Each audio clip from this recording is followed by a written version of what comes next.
Nang magwawasak sa ating forever na tinutukoy, pero ang pinakatotoong may forever ay doon sa kabilang buhay at nakadepende po yan, yung resulta na pwede nating tamasain, nakadepende po yan sa ginagawa natin at dito sa mundo kung sinusunod ba natin yung isinabuhay ng ating mga propeta. So sa Islam, alam po natin yan, na palagi pong sinasabi sa atin na maging maingat tayo, maging masunurin tayo sa ating dakilang tagapaglikha, sapagkat yun ang binanggit ng ating mahal na propeta sa makanyang kapayapaan, no? Sallallahu alaihi wasallam, na pagkakabanggit niya sa hadis, taraktu fikum syai'ain ma in tamassaktum bihima lan tadillu ba'di abada.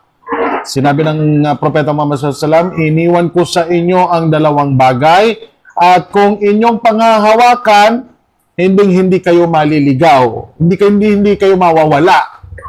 Okay? So, ganun din yun. Kahit yung mga guidelines natin, halimbawa sa kalsada, kung walang mga signage yung mga kalsada natin, halimbawa may travel ka malayo, walang signage yung kalsada natin, let's say, papunta tayo ng Davao, and walang signage yung kalsada natin, baka maligaw tayo. Or, kung halimbawa, merong signage yung ating dinadaanan, pero hindi natin sinusunod, sigurado 100% maliligaw tayo.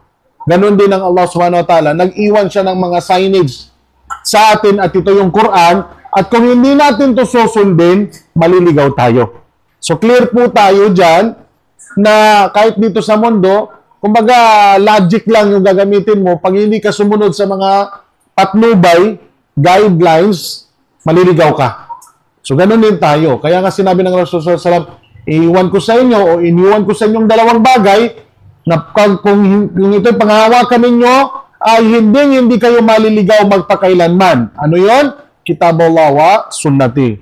So yun ang sabi ng Rasulullah SAW, ang kitab ng Allah, ang Quran, at ang sunnah ko, sabi ng Propeta Muhammad sallallahu alaihi wasallam. Ibig sabihin, yung Quran at ang sunnah ng Propeta Muhammad sallallahu alaihi wasallam, ang siyang kailangan nating palaging tinitingnan para meron tayong guidelines na kahit saan tayo mapunta ay meron tayong reward. Yun yung pinaka-way natin kasi dapat niisip natin na itong mundo, nabanggit ko nga nung nakaraan na may binanggit ang Rasul sallallahu alaihi wasallam, ang isipin ninyo, kung fid dunya ka anak kagarib, ikaw ay nagtatravel lang dito sa mundo, dahil ang lahat ng nagtatravel ang iniisip ay makarating at makabalik doon sa pinagmulan niya. Makarating ka, pabalik doon sa pinagmulan mo. So, kung ikaw nagta-travel, isipin mo na yung guidelines mo, yung guidance mo, ay nagmula sa Quran at Hadith.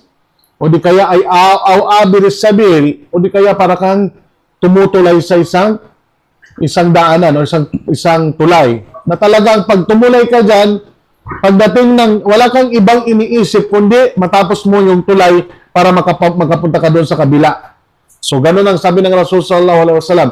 So, while nandoon ka sa pagtulay na yan or pag-travel mo na yan, ang pinaka-dapat mong gawin ay yung nasa guidelines ng Allah subhanahu wa ta'ala at kay Propeta Muhammad sallallahu alaihi wasallam.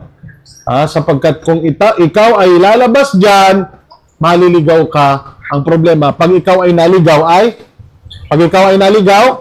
wala ka nang babalik. Kumbaga sa touch move tayo. Okay? Pag ikaw ay inabutan ng kamatayan.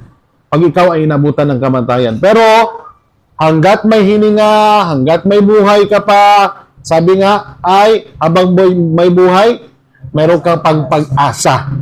Okay? Hanggat may buhay, may pag-asa ka pang magbago. May guidelines tayo, ang Quran at Hadith ng Rasul sallallahu alaihi wasallam. So, yun ang sa atin, no?